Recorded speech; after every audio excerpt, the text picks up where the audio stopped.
जय श्री राम दोस्तों। इस वीडियो में हम लोग जो है वो ये पढ़ने वाले हैं एग्जिस्ट स्ट्रेटजी फॉर एंटरप्रेन्योर। मेरे प्यारे साथियों, एग्जिस्ट स्ट्रेटजी आपसे इससे आप ये समझ सकते हैं कि अगर आपने कोई अपना बिजनेस शुरू किया है, स्टार्टअप शुरू किए हैं या फिर अपना एंटरप्राइज शुरू किए हैं, अगर भविष्य को कोई नहीं देख पाया है, भविष्य में वो कंपनी बहुत बड़ा बन जाए या फिर उसे बहुत घाटा लग जाए, ये आप नहीं कर सकते हैं। आपका काम है केवल कर्म करना, फल जो है वो ऊपर वाले देंगे। तो ऐसा अगर कोई परिस्थिति आ जाए कि जब आपका कंपनी लॉस में चला जाए, आपके पास और कोई दूसरा विकल्प न हो जाए कि आपको अब उस कंपनी को बेचना ही पड़े या फिर उस जो भी आपने स्टार्टअप शुरू किया है उससे आपको निकल करके अपना कोई दूसरा जीवन जीने के लिए व्यवस्था कीजिए। तो ऐसे परिस्थिति में आपके पास होने चाहिए कुछ स्ट्रेटजी होने चाहिए, कुछ आपके पास रणनीति तैयार होने चाहिए। जैसे हम लोग युद्ध लड़ते हैं, तो युद्ध लड़ते हैं तो हम लोग ये भी आपको सोचना होता है कि युद्ध को कैसे जीता जाए, उसका रणनीति तैयार करते हैं। तो मैं भी खुदा न खास्ता अगर ऐसा हो जाए कि आप युद्ध में हार जाए, तो भी आपके पास कुछ स्ट्रेटजी होने चाहिए कि कैसे और कैसे भी करके बहुत सारे जो हारने के बाद तो सारा आपका चीज़ लूटने वाला है, बट उसमें भी कुछ जैसे आपके बच्चे हो गए, परिवार वाले हो गए, औरतें हो गए, उन सबों को कैसे सुरक्षित किया जाए, ऐसा स्ट्रेटजी पहले से तैयार करते थे हमारे राजपूत लोग। जब 1800-1600 औरंगजेब बाबर ये सब का लड़ाई होता था, तो यहाँ बिजनेस स्ट्रेटजी में आपको अगर लॉस होने की संभावना नहीं है, फिर भी आपको ये सोच के चलना है कि अगर भविष्य में ऐसा कुछ होता है तो हमें कैसे अपने बिजनेस से हटना है और इस प्रकार से हटना है कि नुकसान कम हो। उसके लिए स्ट्रेटजी आपको होने चाहिए। मेरे प्यारे साथियों, आप सभी देख सकते हैं क्या क्या रणनीतियाँ है एंटरप्रेन्योर को अपना बिजनेस को उससे हटने के लिए। सबसे पहले आप देख सकते हैं कि एग्जिस्ट स्ट्रेटजी क्या होता है। तो exist strategy is a plan for how an entrepreneur will leave their business. अपने बिजनेस को कैसे एंटरप्रेन्योर छोड़ता है उसका प्लानिंग करना एग्जिस्ट स्ट्रेटजी कहलाता है। It is important to have an exist strategy in place even if you are not planning or leaving your business anytime soon। आप प्लानिंग करें या ना करें, आपको क्या करना है, बिजनेस को छोड़ना है या नहीं छोड़ना है, लेकिन आपको एक इम्पोर्टेंट बन जाता है कि आप एग्जिस्ट स्ट्रेटजी तैयार करके रखें। अब क्या है, an exit strategy can help you to.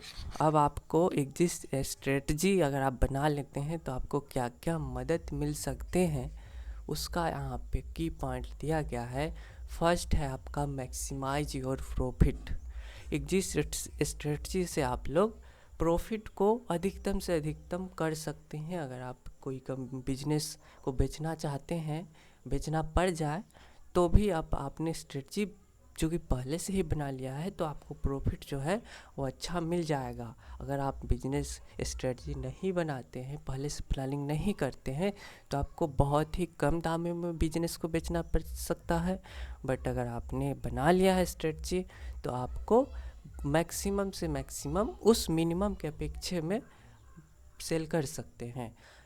Next क्या है, protect your assets if your business fails. आपका अगर बिजनेस फेल हो जाए, बिजनेस आपने लोन लेकर किया है, डेप्थ लेकर किया है, तो ऐसे में बिजनेस जब कोलैप्स कर जाए तो आपके सारे संपत्ति को भी दिवालियापन घोषित कर देंगे बैंक वाले। इसलिए आप अगर प्लानिंग करके चलते हैं तो आप अपना एसेट, मेन संपत्ति है, उसको तो आप कम से कम बचा पाएंगे। इसलिए एग्जिस्ट स्ट्रेटजी बनाना महत्वपूर्ण है। मेरे प्यारे साथियों, थर्ड बेनिफिट आपको क्या क्या मदद कर सकते हैं, तो प्लान फॉर योर रिटायरमेंट और चेंज इन कैरियर। अगर आप रिटायरमेंट का सोच चुके हैं या फिर अपने कैरियर को बदलना चाहते हैं, उस वक्त भी आपको एग्जिस्ट स्ट्रेटजी बहुत मदद करेंगे। अब रिटायरमेंट लोग कब लेता है। हमारे पुराने धर्म ग्रंथों शास्त्रों में बताया गया है कि एक होता है 4 प्रकार के एज होते हैं। एक बाल्यावस्था, युवावस्था, एक होता है 0 से 25 वर्ष, 25 से आपका होता है 50 वर्ष, 50 से 75 वर्ष, 75 वर्ष के बाद होता है 75 से 100 वर्ष। तो 75 से 100 वर्ष जीवन का चौथा फेज आता था। तो हमारे राजा महाराजा सब घर बार राजपाट छोड़ करके चले जाते थे संन्यास लेने, रिटायरमेंट करने। यहाँ पर भी आप अगर बूढ़े हो जाइएगा तो आपको ज़रूरत पड़ेगी शांति की, आपको ज़रूरत पड़ेगी आत्मसंतुष्टि की, क्योंकि आपने खूब मेहनत किया है अपनी जवानी भर में। तो आपको अब रिटायरमेंट लेना पड़ेगा। तो आप रिटायरमेंट लेना भी जीवन का एक महत्वपूर्ण पार्ट है। तो उस वक्त भी अगर आपने कोई बड़ा सा बिजनेस तैयार किया है तो उससे कैसे एग्जिस्ट हुआ जाए उसका प्लानिंग रहना चाहिए। आप करियर में आपको अपना बदलाव लाना चाहते हैं तो ये तो बहुत ही महत्वपूर्ण है कि जो आप कर रहे हैं उसको आप छोड़ करके दूसरा चीज़ों में, दूसरे इवेंट में आपको अपना करियर बनाने हैं। तो वहाँ पे भी आपको एग्जिट स्ट्रेटजी काम आएंगे। अब निकास की यहाँ पे हिंदी है, उसे आप देख सकते हैं। नेक्स्ट क्या है, अब बताया गया है कि बहुत सारे मेथड है, ठीक है, जिससे कि आप एग्जिट स्ट्रेटजी जो है डिफरेंट डिफरेंट प्रकार के उसको आप चूज कर सकते हैं, ठीक है। अब उसमें से कुछ एक कॉमन जो एग्जिट स्ट्रेटजी है वो शामिल है, वो मैं आपको बताने वाला हूँ। मेरे प्यारे साथियों, आपके पास क्या समस्या आएगी वो एक यूनिक हो सकता है, हो नहीं सकता है कि यहाँ पे जो दिया गया है उसी में से कोई एक होगा, नहीं। लेकिन ये जो कॉमन एग्जिट स्ट्रेटजी जो होने वाले हैं, जो समानता देखा जाता है, वो आपको यहाँ पे बतलाया गया है। इससे आपको एक आइडिया मिल जाएगा कि आपको भी अगर कोई भविष्य में इसके अलावा भी कोई एग्जिट स्ट्रेटजी अपनाने पड़े तो आप अपना पाइएगा। क्योंकि नॉलेज से ही व्यक्ति का क्या होता है, एक भविष्य तैयार होता है। ज्ञान से ही, ज्ञान से ही आप सही कर्म करते हैं। ज्ञान न होने के कारण आप डाकू बन जाते हैं, या फिर ज्ञान न होने के कारण ही आप जो होते हैं वो मांसाहार भोजन करते हैं, ठीक है। वरना आप अगर समझ जाइएगा सारी चीज़ों को, आपको घर वाले, माता पिता, वो लोग आपको अगर सही चीज़ें बताते हैं तो आप एक सही रास्ता अपनाते हैं, ठीक है। सबसे पहला जो एग्जिट स्ट्रेटजी है वो है आपका selling the business to a third party. Third party को अपना बिजनेस बेच दीजिए जब आपका बिजनेस है वो घाटे में चला जाए। देखिए, व्यवसाय को किसी तीसरे पक्ष को बेचना है फर्स्ट स्ट्रेटजी है उद्यमियों को, यानी कि एंटरप्रेन्योर के लिए सबसे आम कॉमन एग्जिट स्ट्रेटजी जो है, रणनीति है, जब आप अपना व्यवसाय बिजनेस किसी तीसरे पक्ष को बेचते हैं। आप किसी बिजनेस थर्ड पार्टीज को अपना जो भी बिजनेस है, एंटरप्राइज है, उसको आप बेच दीजिए। ये एक कॉमन एग्जिट स्ट्रेटजी है, ठीक है।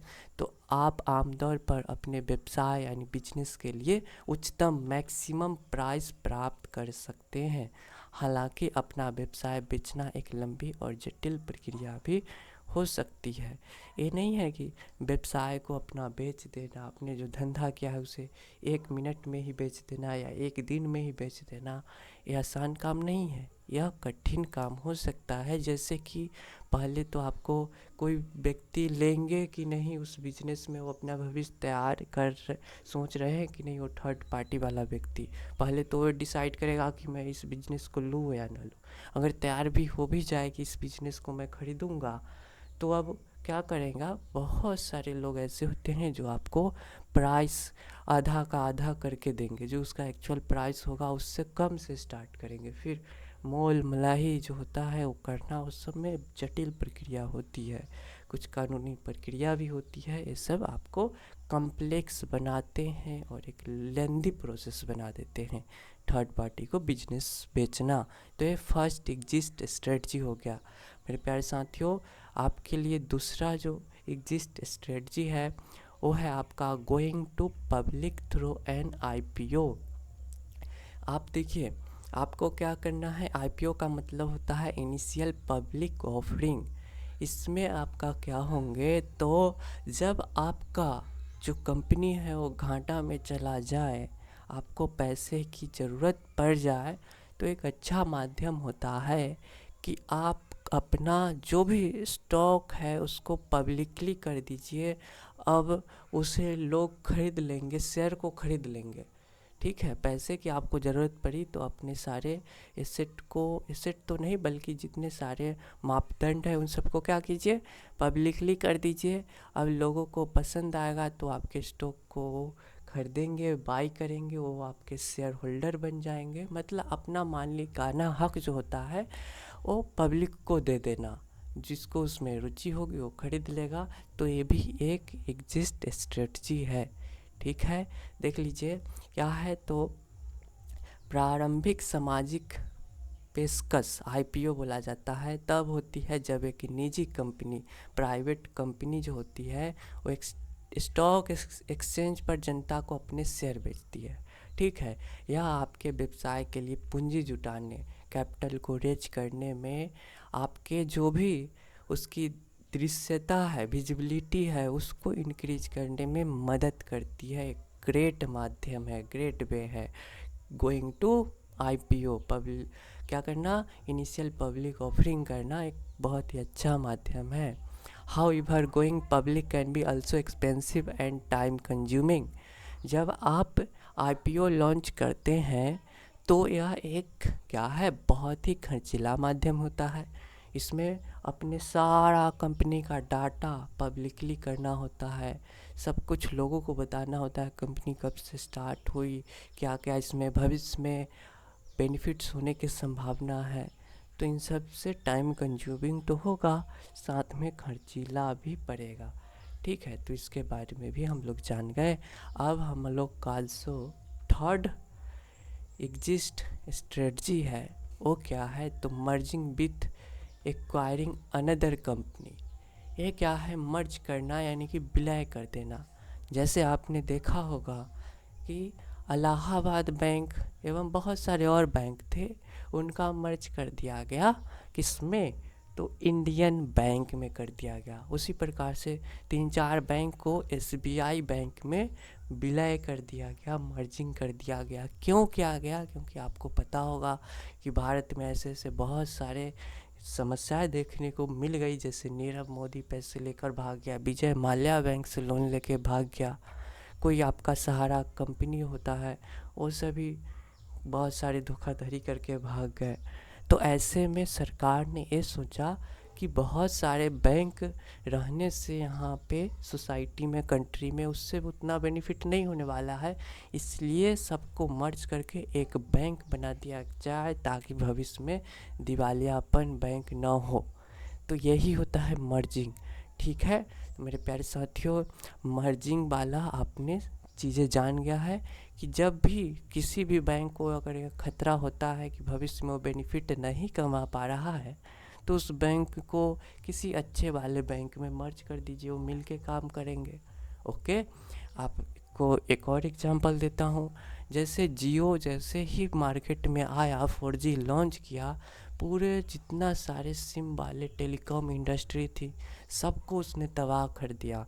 शुरू में 3 महीने फ्री उसने 4G डाटा दिया जियो ने, फिर 4 महीने तक, फिर 6 महीने तक, ऐसे ऐसे मान लीजिए ना 1 साल तक जियो ने सब कुछ free, call free, data free, 4G का स्पीड दे रहा था। पटना में फ्री में जाइए, सिम बदलवाइए, पोर्ट करवाइए। एक तरह से उसने एक हाहाकार मचा दिया था जियो ने, और केवल उसने अपने कस्टमर को बढ़ाने के लिए, कोई लोग उसका सिम तो खरीदे, केवल इसलिए उसने ये सब लालच दिया जियो ने। तो ऐसे में आपको पता होगा कि बहुत सारे यहाँ पे भारत में टेलीकॉम कंपनियाँ थी जो आपके कॉलिंग करवाती थी, डाटा प्रोवाइड करती थी। आइडिया था, वोडाफोन था, टेलीनॉर था, यहाँ पे आपके टाटा डोकोमो, एमटीएस और भी रिलायंस, बहुत सारे कंपनियाँ थी। सब में हाहाकार मच गया कि अब क्या किया जाए। तो ऐसे में बहुत सारे जो आपके, आप अब देखते हैं टेलीनॉर है नहीं है, आप उसमें आप एग्जांपल देख लीजिए, उसमें बहुत सारे कंपनियों को इतना घाटा लगा कि वो, और उनको भविष्य में नहीं पता था कि ऐसा कुछ आने वाला है, नहीं पता था। लेकिन अब वो लोग एग्जिस्ट स्ट्रेटजी बनाए थे या नहीं बनाए थे, उनको ऐसा परिस्थिति आ गया कि उन्हें अपने कंपनी को मर्ज करना पड़ा। आप देखिए, वोडाफोन और आइडिया दोनों मार्केट में सस्टेन्ड नहीं हो पाते, दोनों ने एक दूसरे को मर्ज कर दिया और बना दिया वी आई, जो कि आपका एक अच्छा सर्विस प्रोवाइड कर रही है। जियो से प्राइस के अपेक्षा में थोड़ा सा ऊपर है, बट अच्छा सर्विस प्रोवाइड कर रही है। तो वी का ये रहा चीज़ें, ठीक है। अब देखिए, ये तो आप समझ गए हैं, आप यहाँ पे पढ़ सकते हैं। अब फोर्थ जो एग्जिस्ट स्ट्रेटजी है वो है लिक्विडेटिंग द बिजनेस। अब कारोबार को ख़त्म कर दीजिए, ठीक है। ये आपका चौथा या तीसरा स्ट्रेटजी है मेरे प्यारे साथियों। ये क्या है, तो this is the list common exist strategy. ये जो है ना, वो बहुत कम सामान्य वाला निकास रणनीति है, बट ये भी एक महत्वपूर्ण रणनीति होती है, बेस्ट ऑप्शन होता है फॉर एंटरप्रेन्योर्स। आप एंटरप्रेन्योर है तो आपके लिए एक बेस्ट ऑप्शन होगा कि फेसिंग फाइनेंशियल डिफ़िकल्टीज, जब आपको पैसे की कमी आती है, पैसे की समस्या जब आती है ना मेरे प्यारे साथियों, तो वह बहुत ही दुखद होता है। सबसे पहले आपका शरीर स्वस्थ होना चाहिए, उसके बाद दूसरा जो व्यक्ति का सबसे जीवन का महत्वपूर्ण पार्ट है, या फिर शरीर तो स्वस्थ होती ही है, वो प्राकृतिक प्रदत्त है, तो जीवन का सबसे महत्वपूर्ण चीज़ जो होता है वो आपका होता है फाइनेंस, धन है तो ही आप सब कुछ कर सकते हैं, धन नहीं है तो आप 99% चीज़ें नहीं कर सकते हैं, ठीक है। तो ये जो हर एक व्यक्ति के जीवन में फाइनेंशियल डिफ़िकल्टीज आता है, तो ऐसे में आप अगर एंटरप्रेन्योर है, आपका कोई ऑर्गेनाइजेशन है, तो अगर ऐसा स्थिति आ जाए तो आपको एग्जिस्ट स्ट्रेटजी ये भी आप अपना सकते हैं कि अपने कंपनी को, कारोबार को ख़त्म कर दीजिए। तो आप ख़त्म करते हैं तो आपको बहुत कठिनाइयों का सामना तो करना पड़ेगा, ठीक है। अब क्या है, कैसे आप कर सकते हैं, when you liquidate A business, जब आप अपने कारोबार को, बिजनेस को ख़त्म करना चाहते हैं, you sell off all its asset to pay off debts. आपको अगर कारोबार को ख़त्म करने की कब मजबूरी आती है, जब आप पर कर्जे बहुत सारे हो जाते हैं, कंपनी जो है वो फ़ायदे ना देते हैं, रेवेन्यू आपको जनरेट उतना नहीं कर पाते हैं जितना आपका एसेट या डेप्थ जो होता है वो आपको सर पे चढ़ जाता है।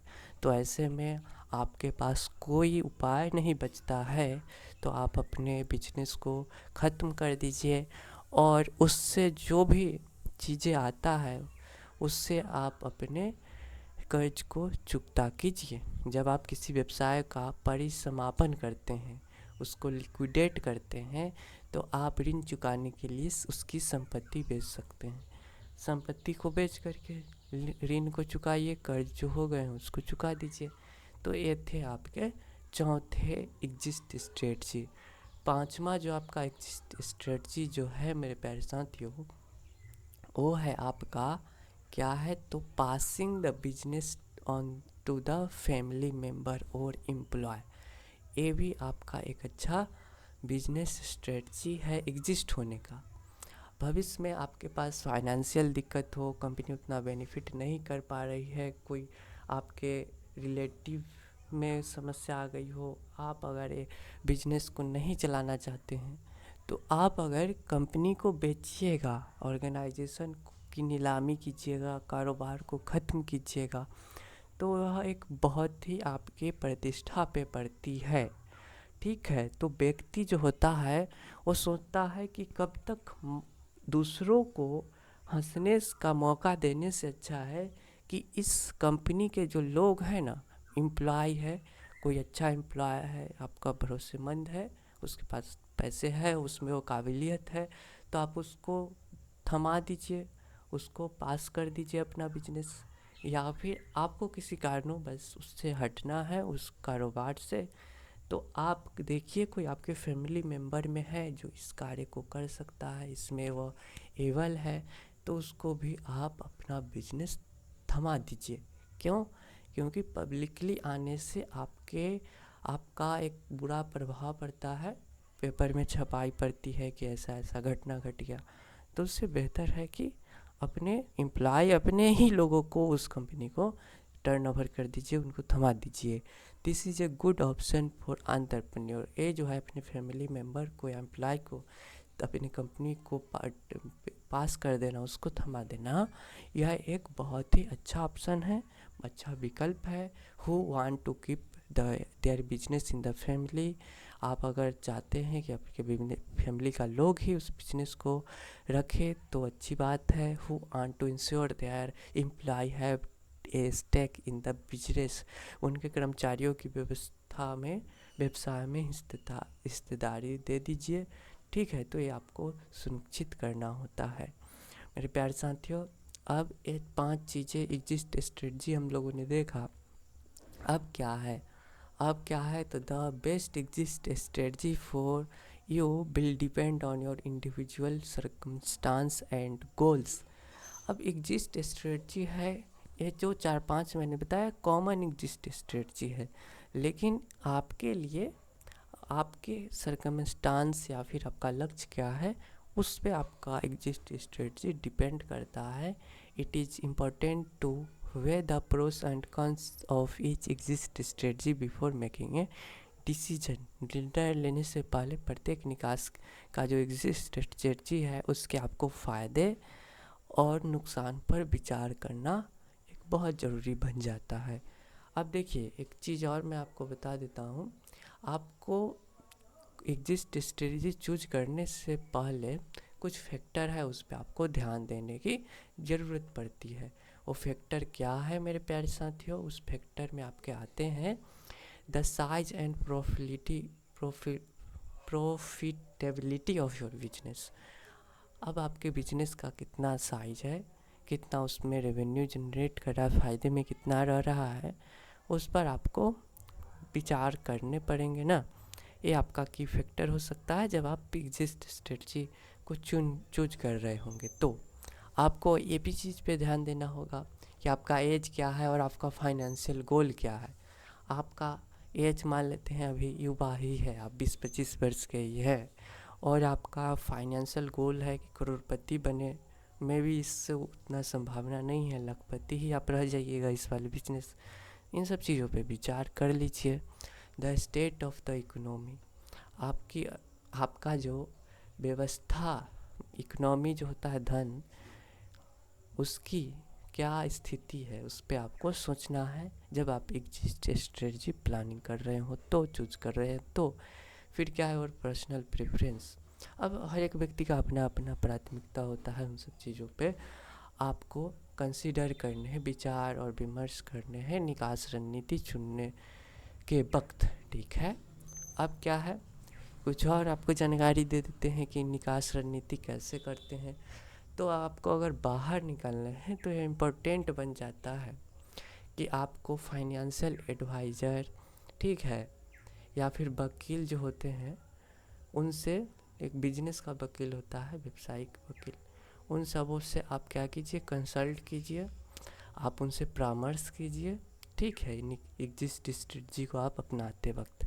और क्या चीज़ है, तो वो क्या करेंगे, तो आपको यह अंडरस्टैंड कराएंगे, समझा देंगे, मदद कर देंगे कि लीगल क्या तरीका है, ठीक है, और फाइनेंशियल इम्प्लीकेशन क्या है, कि आपको एक अच्छा प्लान डेवलप कर सके एक राइट पथ को चूज करने के लिए। ठीक है, आपको ये सब उन सब लोगों से, वो सब एक्सपर्ट होते हैं, उनसे राय ले लीजिए।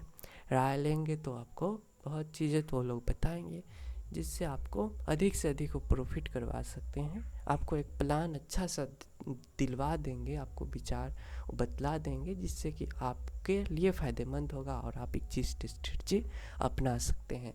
मेरे प्यारे साथियों, तो ये सभी थे आपके एग्जिस्ट स्ट्रेटजी। बैंकरप्टी जो है अब हम लोग देखेंगे नेक्स्ट पार्ट में। तो इस वीडियो को लाइक कर दीजिएगा, चैनल पे नए हैं तो सब्सक्राइब कर दीजिएगा। धन्यवाद।